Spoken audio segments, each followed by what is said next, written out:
இன்றைக்கான ஸ்டோரியை பார்த்துடலாமா? ஒரு பணக்காரர் இருக்கார். அவருக்கு வந்து மன நிம்மதியே இல்லை. ஊர் ஊராக தேடி ஒவ்வொரு சாமியாரையுமே சந்தித்து மன நிம்மதிக்கு என்ன பண்ணுறதுன்னு கேட்குறாரு. எதுவுமே பலன் இல்லாமல் போகுது.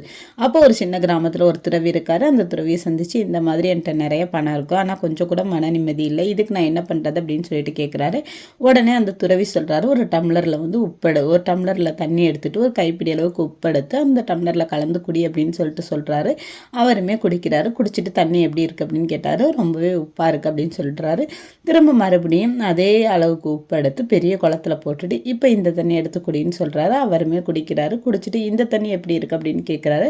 அவர் இது நல்லா தான் இருக்குது அப்படின்னு சொல்கிறாரு. உடனே இந்த துறவி அதுக்கு பதில் சொல்கிறாரு, துன்பங்கிறது இந்த உப்பு மாதிரி அளவு வந்து மாறாமல் தான் இருக்கும். ஆனால் நம்முடைய மனசை வந்து டம்ளர் மாதிரி குறுக்கி கொள்ளாமல் கொலை மாதிரி விரிவுபடுத்திட்டா எந்த பிரச்சனையும் வராது அப்படின்னு சொல்லிட்டு சொன்னார். உடனே அவர் வந்து அப்படின்னா என்னுடைய மனதை வந்து எப்படி விரிவுபடுத்துறது அப்படின்னு சொல்லிட்டு கேட்டார். அதுக்கு அந்த துறவி சொன்னார், நீங்கள் உங்கள் ஆசைகளை குறைச்சி கொண்டு மற்றவங்களுக்கு உதவி செய்யுங்க, உங்கள் மனசு வந்து தன்னால் விரிவடையும் அப்படின்னு சொல்லிட்டு சொன்னார். இந்த கதை மூலம் உங்களுக்கு என்ன புரிஞ்சு அப்படின்னு மறக்காமல் கமெண்ட்டில் ஷேர் பண்ணுங்கள். இந்த மாதிரி வீடியோ வேணும் அப்படின்னா நம்ம சேனலை சப்ஸ்கிரைப் பண்ணுங்கள்.